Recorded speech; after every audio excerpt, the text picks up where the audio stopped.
हमारो भोला बाबा बरियार भंगिया हो। हमारो भोला बाबा बरियार भंगिया हो। बसले पहाड़ा ऊपर जाई के। हमारो भोला बाबा बरियार भंगिया हो। मन भावे उनके ऊंचे पहाड़वा हो। मन भावे उनके ऊंचे पहाड़वा हो। सब देवतन लोके मंदिर मनवा भावे। सब देवतन लोके मंदिर मनवा भावे। हमारो भोला बाबा के भावे ऊंचे पहाड़वा हो। हमारो भोला बाबा के भावे कैलाशवा हो। हमारो भोला बाबा बड़ी हई दानी हो।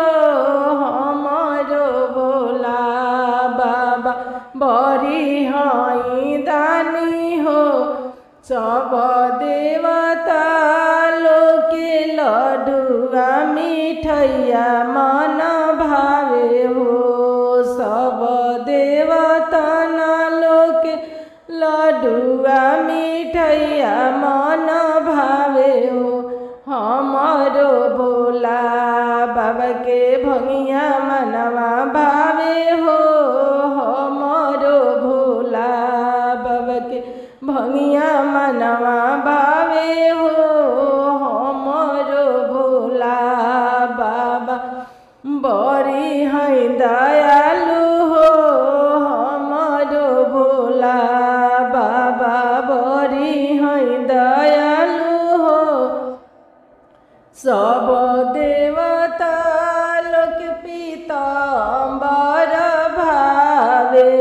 सब देवता लोक पीताम्बर भावे।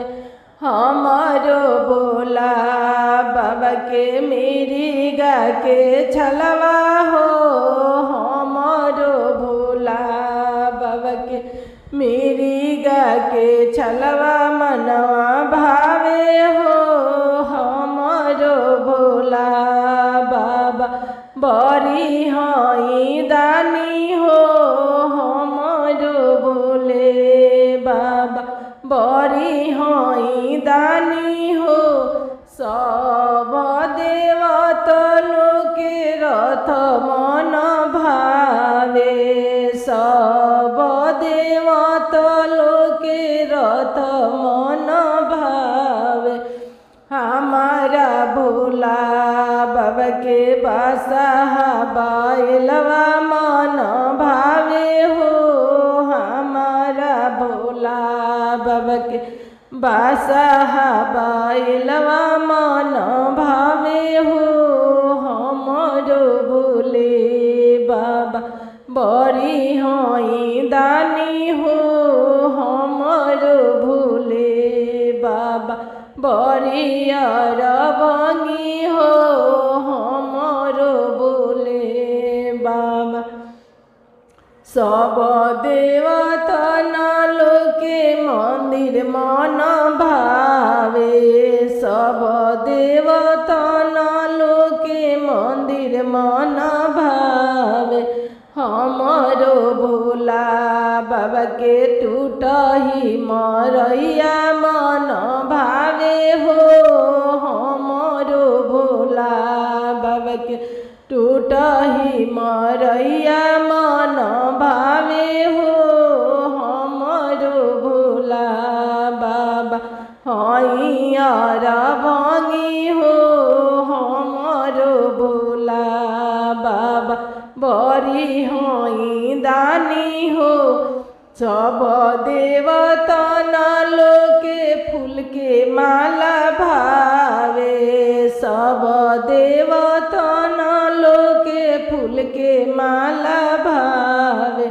हमारो भोला बाबा के सरप के मलवा मनवा भावे हो हमरो भोला बाबा के नागवा मन भावे हो हमरो भोले बाबा बड़ी हई दानी हो हमरो भोले बाबा बड़ी हई दानी हो हमरो भोले बाबा बड़ी हई दानी हो।